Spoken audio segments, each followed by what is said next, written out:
नमस्कार, मैं बजरंग सिंह आपका एसके बुक्स के यूट्यूब चैनल पर स्वागत करता हूं। आज हम बात करने वाले हैं यूपी पुलिस की भर्ती के बारे में, जिसमें हमारी ये एसके बुक्स है यूपी पुलिस की, जिसमें ये जो लेटेस्ट पैटर्न के आधार पर बुक है ये, और ये जो बुक है इसमें पेपर सेट है। ये हमारी बुक है जो सामान्य विज्ञान की बुक है, जो ऑब्जेक्ट टाइप है, जिसके अंदर हरियाणा, दिल्ली, उत्तर प्रदेश, राजस्थान, चंडीगढ़, हिमाचल प्रदेश, उत्तराखंड, मध्य प्रदेश, बिहार इत्यादि राज्यों के लिए पुलिस की भर्ती के लिए ये हमारी इम्पोर्टेंट बुक है। ये आज हम जनरल साइंस की जो क्वेश्चन इम्पोर्टेंट, जो यूपी पुलिस की दृष्टि से इम्पोर्टेंट है, उनके बारे में डिस्कस करते हैं।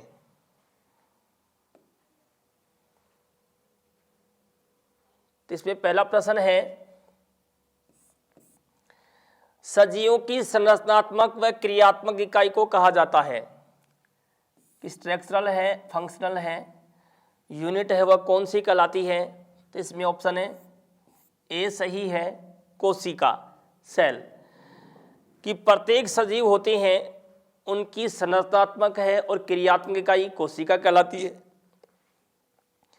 बात करते उत्तक के बारे में। उत्तक है समान प्रकार की कोशिका संरचना से मिलकर उत्तक बने होते हैं और उत्तक मिलकर के अंग बनाते हैं।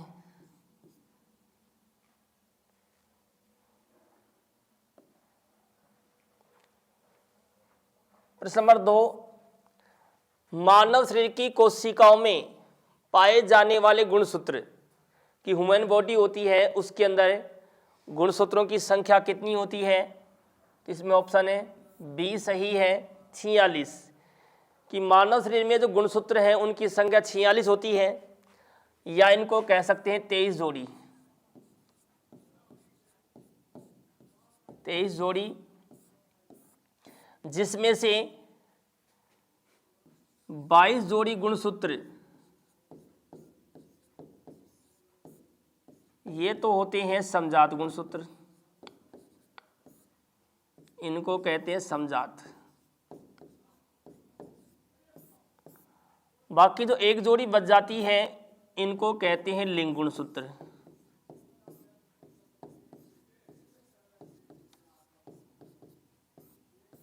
और गुणसूत्र है, इसकी खोजकर्ता वैज्ञानिक है स्ट्रासबर्गर।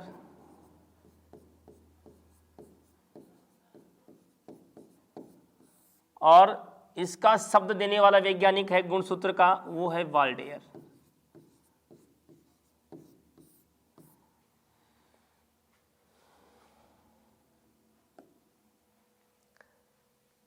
प्रश्न नंबर 3,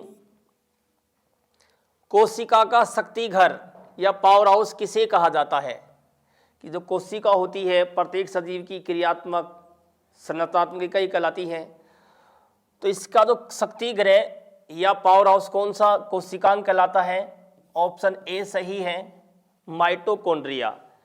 माइटोकॉन्ड्रिया है, इसे कोशिका का शक्ति घर या पावर हाउस कहा जाता है। राइबोसोम है, यह कोशिका की प्रोटीन फैक्ट्री कहलाती है। प्रोटीन फैक्ट्री कहलाती है, और इसे कोशिका का इंजन भी कहते हैं। राइबोसोम है, ये कोशिका के सबसे छोटे कोशिकांग भी हैं। लाइसोसोम है, इसे कोशिका की आत्मघाती थैली कहा जाता है, सुसाइडल बैग्स। और गोल्जी काय है, इसे कहा जाता है कोशिका का यातायात केंद्र, या इसे कहते ट्रांसपोर्ट सेंटर।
प्रश्न नंबर 4, मस्तिष्क को कौन नियंत्रित करता है? हमारा ह्यूमन बॉडी में जो ब्रेन होता है उसको कौन सा भाग कंट्रोल करता है? इसमें ऑप्शन है ए सही है, तंत्रिका तंत्र, नर्वस सिस्टम। तो नर्वस सिस्टम है, यह ब्रेन को नियंत्रित करता है, कंट्रोल करता है। कोशिका द्रव्य है, इसमें कोशिकांग है, बिखरे पड़े रहते हैं। और कोशिका द्रव्य के अंदर जैसे माइटोकॉन्ड्रिया है, राइबोसोम है, लाइसोसोम है, गोल्जी-काय है, ये केंद्रक है, ये बिखरे पड़े होते हैं। यकृत है, यह मानव शरीर की सबसे बड़ी ग्रंथि है और यह एक पाचक ग्रंथि भी है। इसके द्वारा यूरिया का निर्माण होता है और इसी के द्वारा पित्तरस का निर्माण होता है।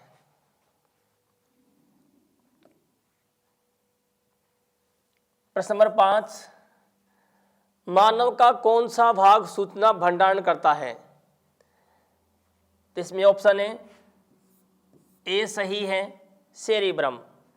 कि सेरेब्रम भाग होता है, यह सूचनाओं का भंडारण करता है। तर्क शक्ति, विचार विमर्श, ऐच्छिक क्रियाओं पर नियंत्रण, ये सब कार्य करता है सेरेब्रम भाग। यह मस्तिष्क का सबसे बड़ा भाग है। इसे मस्तिष्क का सीपीयू भी कहा जाता है। तंत्रिका प्रणाली है, नर्वस सिस्टम है, ये पूरे बॉडी को कंट्रोल करता है।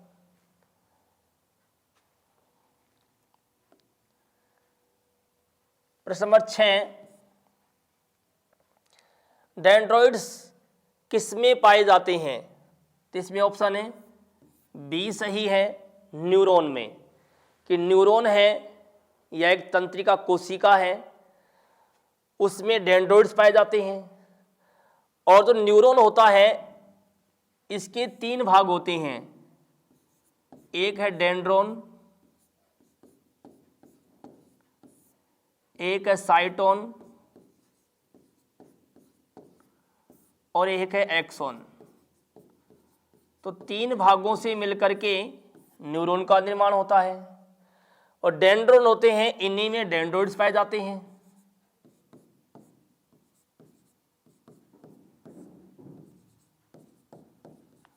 और ये सूचनाओं का पहले क्या करते हैं, इकट्ठा करेंगे, ग्रहण करेंगे संवेदनाओं को, और ये पहुंचाते हैं इनके पास, डेंड्रोन के पास। और डेंड्रोन है सूचनाओं को पहुंचाता है साइटोन के पास, और साइटोन पहुंचाता है इसको एक्सोन के पास। इस प्रकार से सूचनाओं का आदान प्रदान होता रहता है। मांसपेशियों की बात करते हैं कि मनुष्य में मांसपेशियों की संख्या 639 होती है। यकृत की बात करते हैं, यह एक पाचक ग्रंथि है, मानव शरीर की सबसे बड़ी ग्रंथि है। किडनी की बात करते हैं, इसके द्वारा रक्त का शुद्धिकरण होता है।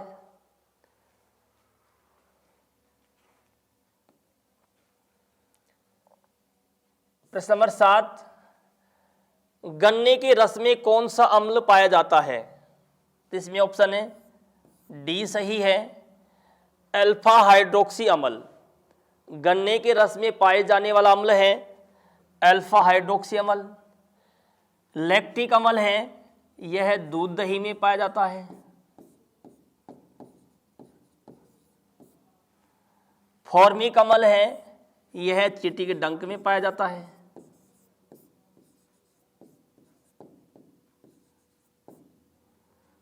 ऑक्सैलिक अम्ल है,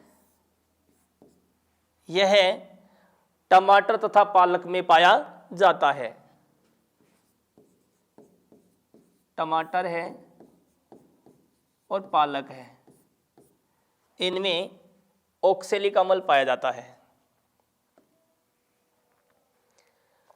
प्रश्न नंबर 8, निम्न में से अम्लों का गुण नहीं है। कि यहाँ अम्लों के गुण दिए गए हैं, तो कौन सा गुण है वह अम्लों का नहीं होता है? तो इसमें ऑप्शन है डी सही है। ये लाल लिटमस को नीला करते हैं, यह गुण उनका नहीं है, ये क्षारों का गुण है। अम्ल है, ये नीले लिटमस को लाल करते हैं, ये भी सही है। ये अच्छे चालक हैं, ये भी सही है। ये उच्च क्रियाशील है, यह भी सही है। तो इसमें ऑप्शन है डी सही है। ये लाल लिटमस को नीला करते हैं, जबकि लाल लिटमस को नीला करने वाले पदार्थ क्षार कहलाते हैं। प्रश्न नंबर 9, दूध का पीएच मान है, इसमें ऑप्शन है बी सही है 6.5। दूध होता है उसका पीएच मान 6.5 होता है। इसकी प्रकृति अम्लीय है और दूध के अंदर जीवाणु पाया जाता है, उसका नाम है लैक्टोबैसिलस। लैक्टोबैसिलस यह दूध में पाए जाना जीवाणु है और दूध के जीवाणु की प्रकृति अम्लीय होती है। 7.4 की बात करते हैं, यह पीएच मान होता है रक्त का या ब्लड का होता है, अर्थात ब्लड है वह क्षारीय प्रकृति का होता है। पीएच 7 है, यह आंसू जल का पीएच मान होता है। पीएच मान है 1.2 से 1.4, यह जठर रस का पीएच मान होता है। इसे गैस्ट्रिक जूस भी कहते हैं और यह आमाशय में स्रावित होता है। और इसके अंदर 2 एंजाइम पाए जाते हैं जठर रस में। एक तो एंजाइम होता है रेनिन और एक होता है पेप्सिन। तो रेनिन जो एंजाइम है यह तो दूध का पाचन करता है और पेप्सिन जो एंजाइम है यह प्रोटीन का पाचन शुरू कर देता है। प्रश्न नंबर 10, क्षार स्वाद में होते हैं, आंसर बी सही है कड़वे। कि जो क्षार होते हैं स्वाद में कड़वे होते हैं, जबकि अम्ल होते हैं स्वाद में खट्टे होते हैं।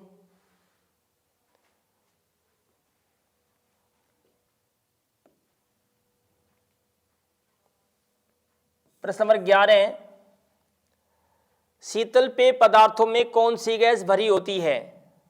तो इसमें ऑप्शन है ए सही है CO2 कार्बन डाइऑक्साइड। कि शीतल पेय पदार्थ होते हैं उनमें भरी जाने वाली गैस CO2 गैस है। नाइट्रोजन गैस है, यह विद्युत बल्ब में भरी जाने वाली गैस, और यह गैस विद्युत बल्ब के अंदर ज्वलन अवरोध उत्पन्न करती है। हाइड्रोजन गैस है, इसे भविष्य का ईंधन कहते हैं, ब्रह्मांड में सर्वाधिक मात्रा वाली गैस है और इसे हरा ईंधन भी कहते हैं। ऑक्सीजन गैस है, इसे प्राणवायु गैस कहते हैं और इसकी मात्रा वायुमंडल में 21% होती है। प्रश्न नंबर 12, कार्बन का वह अपरूप जो विद्युत तथा उष्मा का सुचालक है। इसमें ऑप्शन है सी सही है ग्रेफाइट। यह कार्बन का क्रिस्टलीय अपरूप है और यह विद्युत व उष्मा का सुचालक होता है। कोक है, यह कार्बन का अक्रिस्टलीय अपरूप है तथा इसका उपयोग वात्या भट्टी के अंदर धातुओं के निष्कर्षण करने के लिए ईंधन के रूप में इसका उपयोग किया जाता है। हीरा है, यह कार्बन का क्रिस्टलीय अपरूप है तथा यह सबसे कठोर होता है और विद्युत का कुचालक होता है। कोयला है, यह कार्बन का क्रिस्टलीय स्वरूप है तथा कोयला है कार्बन के प्रतिशत मात्रा के आधार पर 4 प्रकार का होता है। पहला है एंथ्रेसाइट,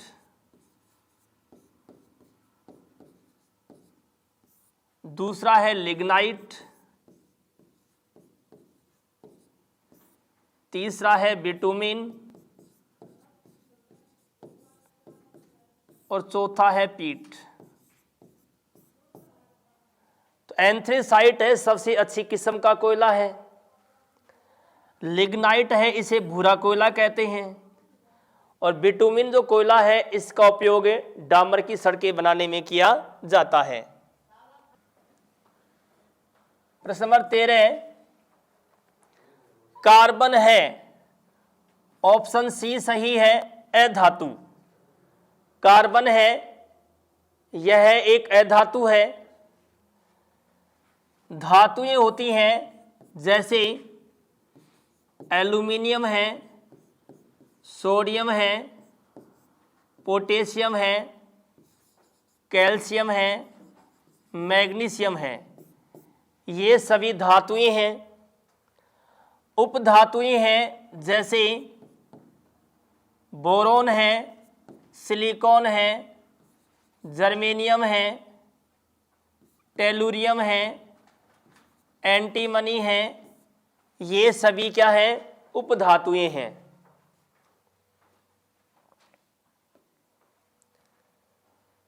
प्रश्न नंबर 14, दो अलग अलग आवेशों के बीच कूलाम का कौन सा बल लगता है?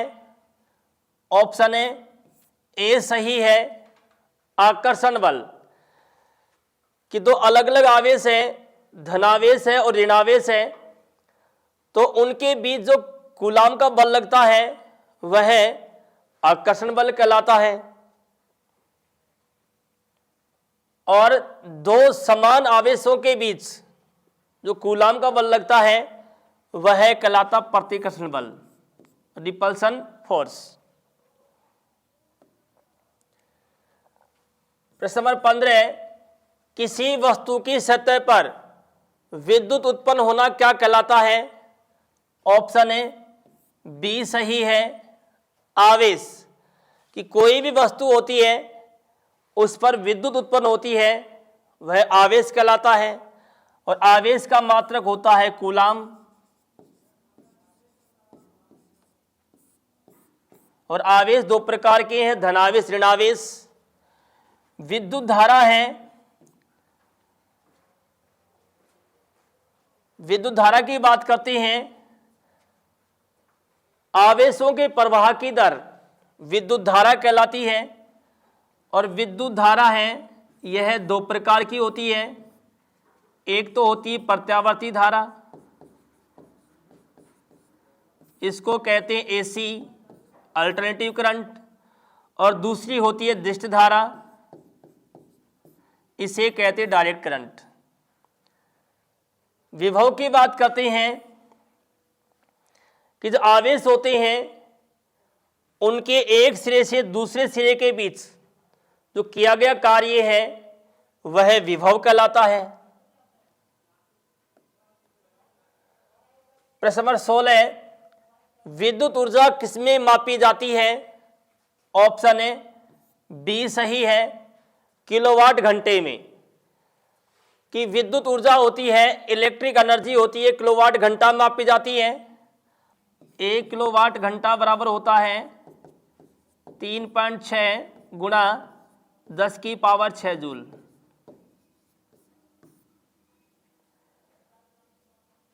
जूल की बात करते हैं, यह कार्य, ऊर्जा, उष्मा, इनका ऐसा ही मात्रक है।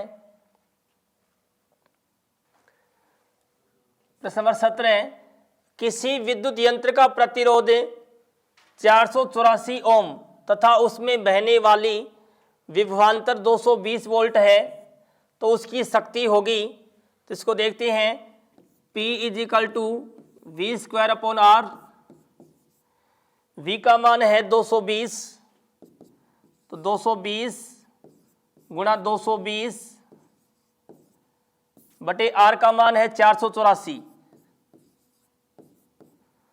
तो इसको काटते हैं, बाई कम बाई, और यह हो गया 22 से कट गया ये, तो यहाँ 0 हो गया, और ये बाई कम 22 हो गया, 10 हो गया, 10 दाया 100, तो इसका मान आ गया 100 वाट। ऑप्शन है ए सही है। प्रश्न नंबर 18, एमीटर को घरों की लाइट में किस क्रम में जोड़ा जाता है? ऑप्शन बी सही है, श्रेणी क्रम में। एमीटर होता है उसका घरों में श्रेणी क्रम में जोड़ा जाता है, जबकि घरों के अंदर जो लाइट प्रभावित होती है, विद्युत धारा प्रभावित होती है, वह समांतर क्रम में। समांतर क्रम की बात करते हैं कि समांतर क्रम में वोल्टेज का मान समान होता है, जबकि धारा का मान असमान होता है। श्रेणी क्रम में वोल्टेज का मान क्या होता है? असमान, लेकिन धारा का मान क्या होता है? समान होता है। प्रश्न नंबर 19, एक भवन में 60 कमरे हैं, प्रत्येक कमरे में 50 वाट का बल्ब प्रतिदिन 8 घंटे जलाया जाता है, तो उस भवन का 1 महीने का बिल क्या होगा यदि 1 किलोवाट घंटा का खर्च 5 रुपए हो? तो इसको देखते हैं कि विद्युत खर्च करनी, याद करनी है, विद्युत व्यय बराबर होता है P मल्टीप्लाई T अपॉन 1000। तो P का मान अपने पास दे रखा है कि 60 कमरे हैं और प्रत्येक में कितने वाट का बल्ब है? 50। तो मैंने 50 को 60 से मल्टीप्लाई करने पर 3000, तो यहां पर वाट का मान हो गया 3000 गुणा T है 8 घंटे, और कितने दिन चलाया जाता है ये? 30 दिन तक, 1 महीने का, बटे 1000 विद्युत व्यय। तो यहां पर 3 0 3 0 कैंसिल हो गई, 8 3 24, और 24 को 3 से गुणा करने पर 24 या 72, 720 यूनिट आ गई है। और 720 यूनिट है तो 1 यूनिट का जो खर्चा है 5 रुपए है, तो 720 को 5 से गुणा करने पर 0 5 10 1 7 5 36 36 रुपए। तो ऑप्शन है बी सही है।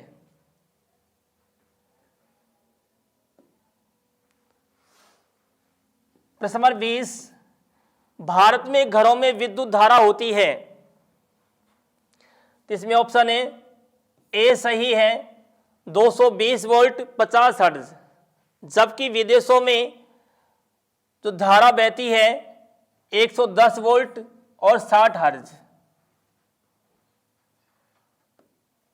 धन्यवाद।